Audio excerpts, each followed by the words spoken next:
Bomb ফুটিয়ে গেল, তো ছেলে কেন বাড়ি ঢুকলো না? ছেলে কেন আমাদের সাথে দেখা করে গেল না? আমার সানি কবর থেকে উঠে বোমা মারল ঠিকই, কিন্তু যাবার সময় কেন দেখা করে গেল না? এভাবেই বলেছিলেন 4 বছর আগে মৃত্যুবরণ করা নিহত সানির ফুপু রিনা।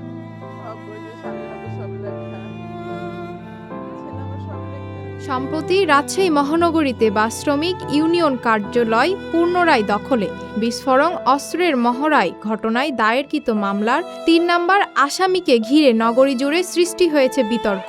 অনুসন্ধানে উঠে এসেছে 2022 সালের 3 জুলাই রাতে রাজশাহী মেডিকেল কলেজ হাসপাতালের সামনে থেকে তুলে নিয়ে গিয়ে হত্যা করা হয় সানিকে। তিনি ওই বছরের এসএসসি পরীক্ষার্থী ছিলেন এবং তার মৃত্যুর খবরটি বিভিন্ন গণমাধ্যমের শিরোনামও হয়েছিল। প্রায় 4 বছর আগে মৃত্যুবরণ করা সানিকে নিয়ে প্রশ্ন ওঠায় মামলায় বাদীর শাস্তি দাবি করেছেন নিহত সানির মা চম্পা। আর কারা করলো এটা?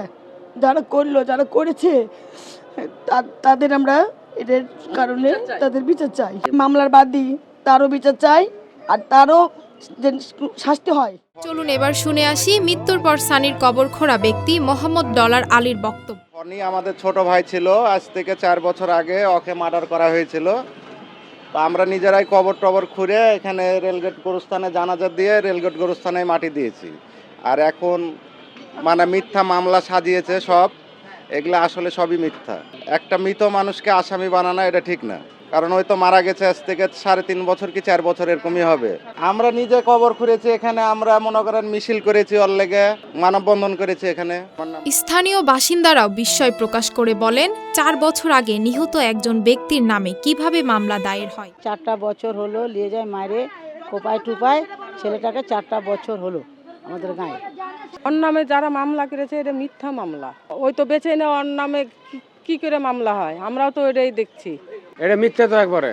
ওই তো 4 বছর আগে মরে গেছে, তাহলে এখন এটা মিথ্যা না, বানোয়াট করে মামলা করেছে। আর জানাজা পড়েছে, তাকে দাফন করা হয়েছে, তার নামে আবার মিথ্যা মামলা করেছে। বিতর্কিত এই মামলার বিষয়ে জানতে চাইলে বাদী শাহজাহান আলীর ফোন রিসিভ করে সাংবাদিক পরিচয় পেয়ে ফোনটি কেটে দেয়। হ্যালো হ্যালো, যে নম্বরে কল করেছে বর্তমানে সেই নম্বরের সংযোগ দেওয়া সম্ভব হচ্ছে না। তবে আইন শৃঙ্খলা বাহিনী বলেছেন, বাদীর করা মামলা পুলিশের পরিবর্তন করার সুযোগ নেই। ইচ্ছাকৃতভাবে মৃত ব্যক্তির নামে দেওয়া হলে সেটি আমরা উল্লেখ করব। আসলে যখন একটা মামলা দেওয়া হয়, মামলার এজাহার দায়ের করে পাবলিক দায়েরকৃত যে এজাহারগুলো, এটি পুলিশের পরিবর্তন করার কোনো সুযোগ নেই। আমরা যেটা করব, আমাদের যে আয়ও সে তদন্ত করার সময় কোনো আসামি যদি মৃত হয় তাকে বাদ দেওয়ার সুযোগ আছে। ইভেন কোনো আসামি যদি ঘটনার সাথে যুক্তও না থাকে, ঘটনার সম্পর্কিত কোনো বিষয়ের সাথে তার সংশ্লিষ্টতা না পাওয়া যায়, তাহলে তাকে বাদ দেওয়ার সুযোগ আছে। সেই ক্ষেত্রে কোনো মৃত ব্যক্তির অথবা এমন ব্যক্তি যে এই ঘটনার সাথে সংশ্লিষ্ট নয় তার নাম দিলে তাকে মামলার তদন্ত শেষে চার্জশিটের আগে বাদ দেওয়া হবে। এটা দেখা গেছে যে হয়তোবা তথ্যগত ভুল হতে পারে। সে যদি ইন্টেনশনালি দিয়ে থাকে, মিথ্যা দিয়ে থাকে, তাহলে সেই ক্ষেত্রে সেখানে আমরা উল্লেখ করব। ঘটনাটি দ্রুত ও নিরপেক্ষ তদন্তের মাধ্যমে সত্য উদ্ঘাটনের দাবি জানিয়েছেন নগরীর সচেতন মহল। Sadia Tabassum, news desk, daily citizen voice.